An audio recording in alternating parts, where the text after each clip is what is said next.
Doctor Afia সিদ্দিকার সাথে স্বপ্নে রাসূলুল্লাহ ইসলামের কি কথা হয়েছিল এটা জানলে আপনি অবাক হয়ে যাবেন। আপনারা জানেন ডক্টর আফিয়া সিদ্দিকা যিনি একজন বিজ্ঞানী ছিলেন, সায়েন্টিস্ট ছিলেন, তাকে 2003 সালে তিনি হিজাব পড়তেন আমেরিকান ইউনিভার্সিটিতে। তিনি পড়ালেখা করেছেন, উচ্চতর ডিগ্রি তিনি অর্জন করেছেন এবং অনেক উচ্চমানের একজন তিনি বিজ্ঞানী ছিলেন। এই হিজাব পড়ার কারণে তাকে সন্দেহ করা হয় হয়তোবা তিনি যে অন্যান্য সংগঠন রয়েছে যারা মুজাহিদ বলা যায় যাদের, তাদের সাথে হয়তো তার সম্পর্ক রয়েছে, এরকম চিন্তা তার ব্যাপারে করা হয়েছিল। সন্দেহবশতই তাকে অ্যারেস্ট করে নিয়ে যাওয়া হয় এবং সবচেয়ে মারাত্মক যে কারাগার আবু গারিব কারাগারে তাকে 2003 সাল থেকে এ পর্যন্ত প্রায় 22 বছর তাকে সেই জায়গায় রাখা হয়েছে। তার তিনটা সন্তানের দুইটা সন্তান মারা গিয়েছে। এর মধ্যে জানা যায় তার সন্তানরা জানে না ওইভাবে যে মায়ের কি অবস্থা, মা জানে না তার সন্তানগুলোর কি অবস্থা, এবং দুইটা সন্তান যে জমিন থেকে বিদায় করে দেওয়া হয়েছে তার মা পর্যন্ত, আফিয়া সিদ্দিকা পর্যন্ত এটা জানতেন না। কতটা মারাত্মক একটা ঘটনা চিন্তা করতে পেরেছেন। তার সাথে রাসূলুল্লাহ ইসলামের স্বপ্নে একটা অন্যরকম কথা হয়েছিল, যেটা যদি আপনি শুনেন প্রিয় ভাই আপনারা অবাক হয়ে যাবেন। কি কথা হয়েছিল?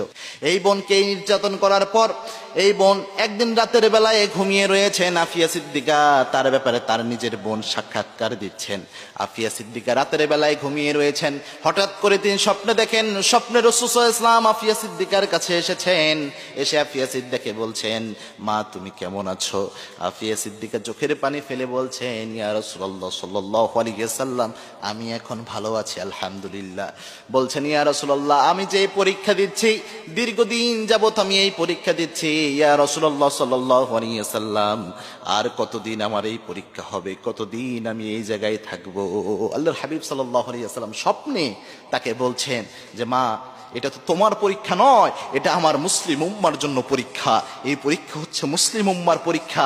এই পরীক্ষা শুধু তুমি দিচ্ছ না, তুমি আমার উম্মত বলে তোমার উপরে এই পরীক্ষা এসেছে। যুগে যুগে যারাই আমার উম্মত ছিল প্রত্যেকের উপরে এমন পরীক্ষা নেমে এসেছে। একজনের পরীক্ষার ধরন হয়তো একক রকম, বাট প্রত্যেকটা উম্মত পরীক্ষার সম্মুখীন হয়েছে। এবং কি আল্লাহ রাব্বুল আলামিন নিজে জানিয়েছেন যে প্রত্যেককে আল্লাহ রাব্বুল আলামিন পরীক্ষা করবেন। আহসিবান নাস ইয়াতরাকু ইয়াকুলু আমান্না ওয়া হুম লা ইফতানুন। আল্লাহ বলছেন তোমরা কি ধারণা করেছো যে তোমরা বলবা আমরা ঈমান এনেছি, আমি আল্লাহ রাব্বুল আলামিন এমনি এমনি জান্নাতি বানিয়ে দেব? ব্যাপারটি এত সহজ নয়। যত বেশি ঈমানের, যত বেশি লেভেল তোমার হাই হবে, তত বেশি তোমার উপর পরীক্ষা নেমে আসবে।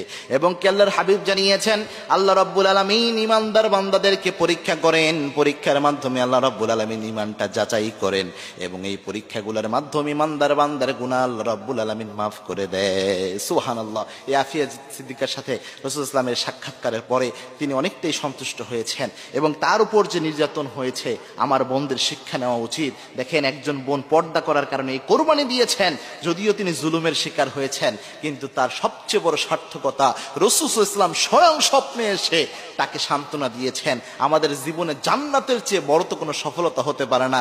আপনি যদি ইসলাম মানেন, কোরআন মানেন, পারিবারিক পরিবেশের চাপের বিরুদ্ধে যেও যদি আপনি ইসলামকে মানতে পারেন, তবুও এই মর্যাদা আপনি পাবেন।